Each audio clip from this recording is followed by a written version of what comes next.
Pajak dan rezeki di antara amanat negara dan napas rakyat. Di tengah geliat pembangunan dan janji pemulihan ekonomi, publik kembali dihadapkan pada kenyataan pahit. Pajak naik, beban hidup pun ikut menanjak. Pernyataan Menteri Keuangan Sri Mulyani yang menyebut bahwa pajak adalah bagian dari rezeki seperti zakat menjadi sorotan tajam.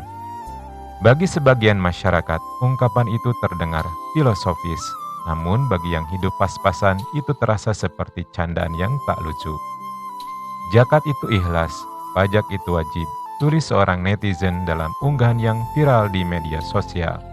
Data dari Center of Strategic and International Studies menunjukkan bahwa dari 145 juta penduduk usia kerja di Indonesia, hanya sekitar 17 juta yang membayar pajak secara aktif. Artinya, basis pajak kita masih sempit, namun intensifikasi terus digencarkan.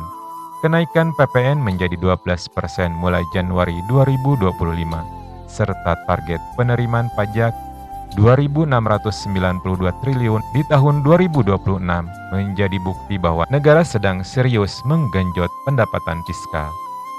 Kita harus memperluas basis pajak, bukan hanya menaikkan tarif.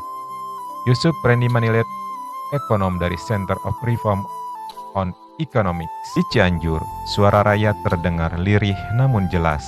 Pedagang kecil, buruh harian, dan guru honorer mulai merasa bahwa pajak bukan lagi sekedar kewajiban, tapi beban yang menggerus harapan. Kalau makan, nikah, hidup saja dipajaki, apa yang tersisa dari rezeki kami? Keluh seorang warga di Pasar Induk Cianjur.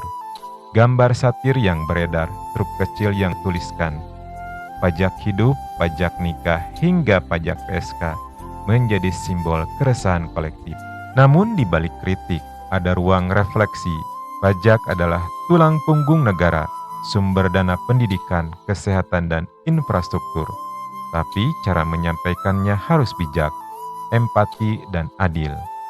Pajak bukan hanya soal angka, tapi soal kepercayaan. Bima Yudhistira, Direktur Center of Economic and Law Studies. Ketika rakyat merasa didengar, mereka akan lebih rela memberi. Awak redaksi Warta Cianjur mengajak pembaca untuk merenung, apakah pajak sudah menjadi bagian dari rezeki atau justru mengurangi rezeki itu sendiri. Di antara zakat yang menenangkan dan pajak yang menekan, semoga ada jalan tengah yang memuliakan rakyat tanpa mengabaikan amanat negara.